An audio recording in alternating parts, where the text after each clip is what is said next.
Okay दाजी, आप सभी को जी आए हूँ मेरे channel lights camera and explain. और आज हम जिस मूवी को एक्सप्लोर करने वाले हैं उसका नाम है मॉन्स्टर हंटर, जो रिलीज़ हुई थी सन 2020 में। चांदनी रात में एक जहाज़ रेगिस्तान को चीरता हुआ अपनी मंजिल की ओर जा रहा था। अचानक दो मॉन्स्टर्स उस जहाज़ पर हमला कर देते हैं। एडमिरल और उसके साथी मॉन्स्टर का सामना करते हैं खुद को बचाने के लिए, मगर मॉन्स्टर्स बहुत शक्तिशाली हैं। जहाज़ का हर एक सिपाही डरा हुआ है, मौत उनके बहुत नज़दीक है। तभी उनका एक साथी जहाज़ से गिरकर बेहोश हो जाता है और बाकी सब मॉन्स्टर्स का सामना करते हुए आगे निकल जाते हैं। कैप्टन नताली एक रिकॉर्डिंग सुन रही होती है, अपने सोल्जर्स के खो जाने से पहले की रिकॉर्डिंग। वो जानना चाहती है वो कहाँ हैं, उनके साथ क्या हुआ। फिर सब एक लोकेशन की ओर चलते हैं जहाँ उन्हें आखिरी बार देखा गया था। रास्ते में उन्हें कुछ अजीब से खंभे दिखाई देते हैं जिनके बारे वो नहीं जानते।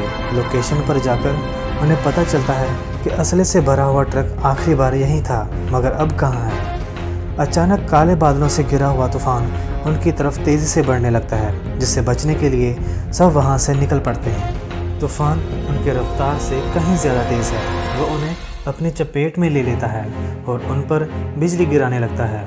सब खुद को बचाने में लगे हुए होते हैं। अचानक बिजली उन अजीब से खंभों पर गिरती है, जिससे वो अजीब सी हरकत करने लगते हैं, मानो कोई दूसरी दुनिया का रास्ता खुल गया हो।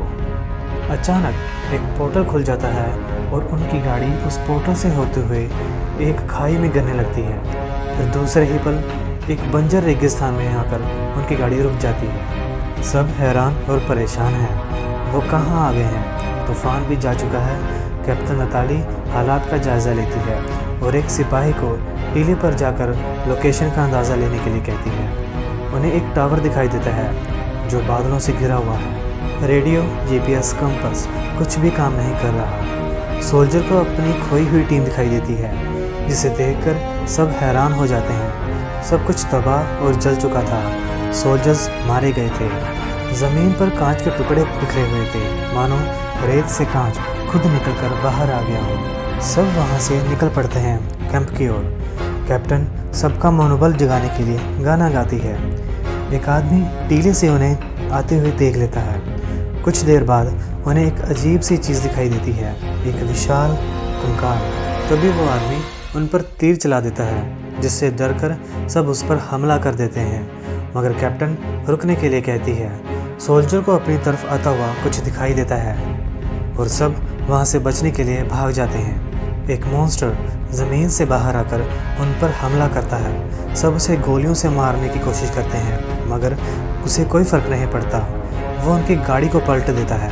रॉकेट लॉन्च करने से पहले ही मॉन्स्टर गाड़ी को फिर से पलट देता है और उनके एक सिपाही को पकड़ लेता है। मगर मरने से पहले वो सिपाही उसे बॉम्ब से उड़ाने की कोशिश करता है, मगर उसे कोई फ़र्क नहीं पड़ता। सब बचने के लिए भागते हैं, जिसमें वो आदमी भी उनकी मदद करता है और सब एक गुफा में चले जाते हैं जहाँ वो मॉन्स्टर नहीं आ सकता।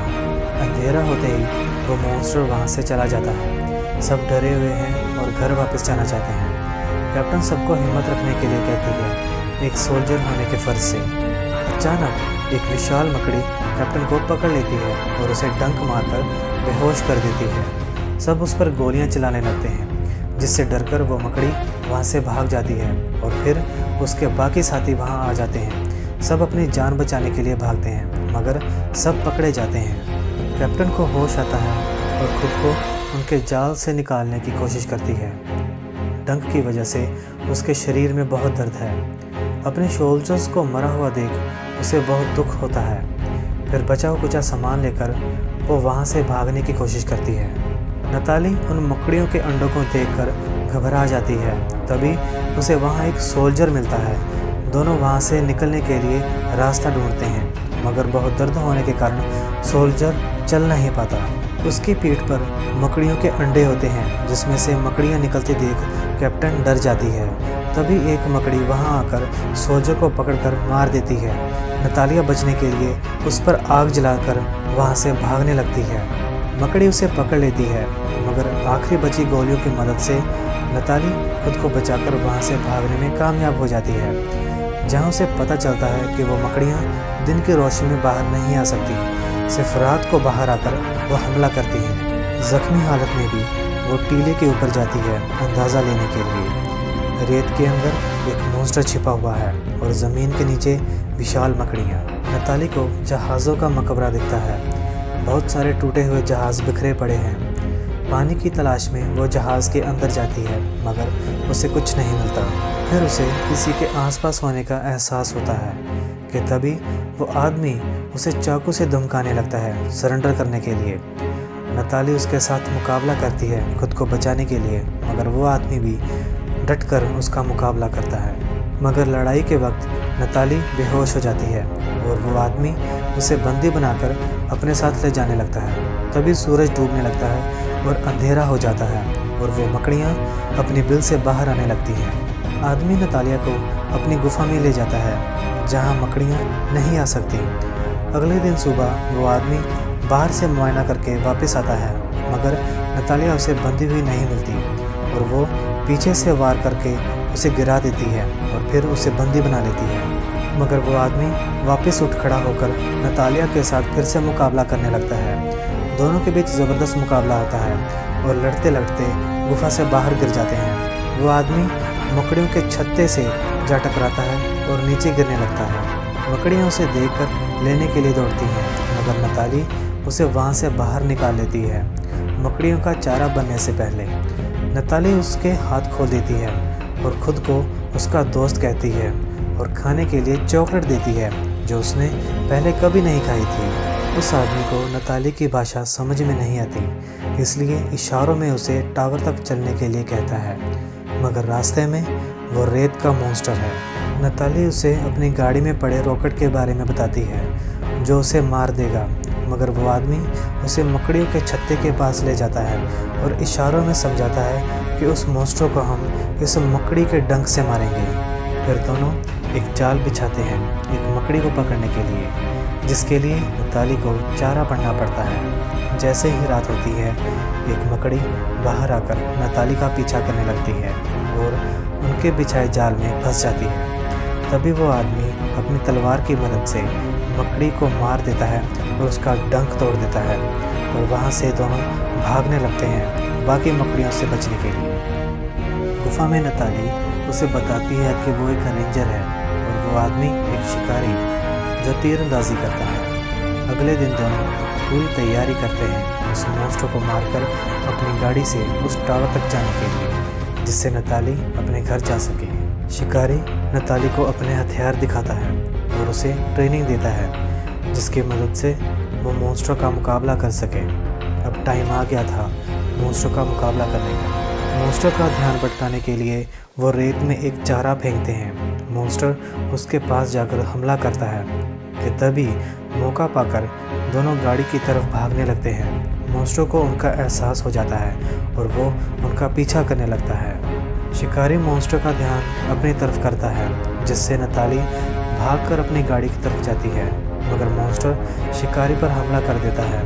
वो उस पर मकड़ी के डंक से हमला करता है जो सीधा उसकी आंख में जाकर लगता है, मगर मॉन्स्टर फिर भी शिकारी पर लगातार हमला करता है।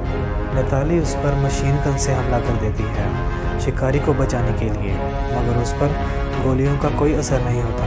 मगर धीरे धीरे मॉन्स्टर लड़खड़ाने लगता है मकड़ी के जहर की वजह से। नताली रॉकेट से उस पर वार करती है, मगर जिसका उस पर कोई असर नहीं होता। गुस्से में मॉन्स्टर उस पर हमला करता है और नताली को मारने ही वाला होता है कि तभी शिकारी मॉन्स्टर के सिर पर चढ़कर अपनी तलवार से हमला करता है। मॉन्स्टर उसे दूर पटक देता है। फिर नताली को एक मौका मिलता है उसे मारने का। वह मॉन्स्टर के सिर पर चढ़ जाती है और अपना पूरा जोर लगाकर उसके सिर में वो तलवार घुसेड़ देती है। मॉन्स्टर तड़पता और चिल्लाता है और अंत में मरकर ज़मीन पर गिर जाता है। शिकारी के बेहोश होने की वजह से नताली उसे घसीटते हुए आगे ले जाने की कोशिश करती है। उसकी हालत बहुत ख़राब है। ज़बरदस्त तूफान के बीच नताली उसका इलाज करने में लगी होती है। अगले दिन शिकारी को होश आ जाता है। फिर दोनों रेगिस्तान को पार करते हुए टावर की तरफ चलने लगते हैं। रास्ते में उन्हें एक हरी भरी जगह मिलती है जिसमें पीने के लिए साफ़ पानी है। दोनों बहुत खुश हो जाते हैं और भर पेट खाते हैं। रात को उन्हें आवाज़ें सुनाई देती हैं। दोनों चौकन्ने हो जाते हैं और आसमान से किसी मॉन्स्टर को आग उगलते हुए देखते हैं, जिससे शिकारी पहचान लेता है। जानवरों का झुंड खुद को बचाने के लिए उनकी तरफ भागता है, जिसे देख दोनों डरकर खुद भागने लगते हैं, मगर नताली फिसल कर गिर जाती है। एडमिरल वहां आकर नताली को बचाने लगता है आग की मदद से। नताली भी अपने हथियार में आग लगाकर उन जानवरों को खुद से दूर रखने की कोशिश करती है और खतरा टल जाने के बाद वो एडमिरल का शुक्रिया अदा करती है, मगर वो उसे बेहोश करके अपने साथ ले जाता है, जहां उसे बंदी बना लिया जाता है। वो शिकारी को आज़ाद करने के लिए इशारा करती है, मगर वो वहां से चला जाता है एडमिरल के पास। फिर नताली खुद को बचाने की कोशिश करती है और ताला तोड़ के वहाँ से नीचे चली जाती है, जहाँ उसे शिकारी मिलता है और वो उसे अपने साथ चलने के लिए कहता है। एडमिरल अपने किए के लिए माफ़ी मांगता है नताली से और उसे बताता है कि पहले भी उसकी दुनिया से लोग यहाँ आए थे, जिससे उसने उनकी भाषा सीखी थी। एक पुरानी सभ्यता थी एडवांस टेक्नोलॉजी के साथ, जिन्होंने वो टावर बनाया था जिससे दोनों दुनिया के बीच सफ़र किया जा सके, और वही नताली को यहाँ लेकर आया है। एडमिरल इस टावर को तबाह कर देना चाहता है, जिससे ये सब फिर से ना हो, मगर उसकी हिफाजत एक ड्रैगन करता है जो बहुत खतरनाक है और आग उगलता है। अगले दिन नताली एडमिरल के साथियों के साथ निकल पड़ती है टावर की ओर उसे ख़त्म करने के लिए, और रात होते होते वहाँ तक पहुँच ही जाते हैं। वहाँ उन्हें कांच के टुकड़े दिखाई देते हैं, जिससे उन्हें ड्रैगन के होने का एहसास होता है और सब अलग अलग हो जाते हैं। ड्रैगन उनके कुछ आदमियों पर हमला कर देता है और बाकियों की तलाश करता है। सब मिलकर ड्रैगन का सामना करते हैं, मगर ड्रैगन को हराना मुश्किल ही नहीं, नामुमकिन है। ड्रैगन नताली को जलाकर मारने ही वाला होता है कि वो खाई में छलांग लगा देती है। बिजली की वजह से सभी पिलर चार्ज हो जाते हैं और एक पोर्टल खुल जाता है, जिसमें नताली गिरने लगती है। जब उसे होश आता है, वो खुद को अपनी दुनिया में पाती है। उसकी आर्मी के लोग वहाँ पहुँच जाते हैं उसे अपने साथ ले जाने के लिए। नतालिया बहुत खुश हो जाती है अपने घर वापसी से, और हेलीकॉप्टर से उसे कैंप ले जाया जाता है कि तभी पोर्टल फिर से खुल जाता है, जिससे वो ड्रैगन वापस आकर उन पर हमला कर देता है, जिससे उनका कॉप्टर ख़राब होकर क्रैश हो जाता है। आर्मी के लोग उसे मारने की कोशिश करते हैं, मगर ड्रैगन उन पर हमला करके सब कुछ जला देता है। आर्मी के टैंक्स, कॉप्टर्स, प्लेन्स सब कुछ जलकर खाक हो जाता है। नताली कॉप्टर से बाहर आती है उसका सामना करने के लिए। ड्रैगन उसे देख लेता है और अपना मुंह खोलता है उस पर आग बरसाने के लिए। तभी वो फ्लेम बॉम्ब को ड्रैगन की ओर फायर करती है, जो सीधा उसके मुंह में जाकर फट जाता है। धमाके की वजह से उसके अंदर की गैस आग पकड़ लेती है, जिससे उसके पूरे बदन में आग लगने लगती है और ड्रैगन गिर पड़ता है। कुछ पलों के लिए नताली को लगता है कि वो मर गया है, मगर वो फिर से उठ खड़ा होकर उसे मारने के लिए आगे बढ़ता है, मगर शिकारी उस पर हमला कर देता है नताली को बचाने के लिए, और मौका पाकर उसकी गैस पाइप पर बॉम्ब ब्लास्ट करता है, जिससे ड्रैगन अंदर तक जलने लगता है और मरकर ज़मीन पर गिर जाता है। शिकारी नताली के पास जाता है, जिसका वो शुक्रिया अदा करती है, मगर खतरा अभी टला नहीं है। जब तक टावर टूट नहीं जाता, पोर्टल खुलता रहेगा, जिससे मॉन्स्टर यहाँ आकर दुनिया को तबाह करते रहेंगे। क्या वो इस अनहोनी को टाल सकेंगे? अगर आई है पसंद आज की ये कहानी तो करना ज़रूर लाइक, सब्सक्राइब इस चैनल को, और सुनते रहिए ऐसी ही कहानी मेरी ज़ुबानी।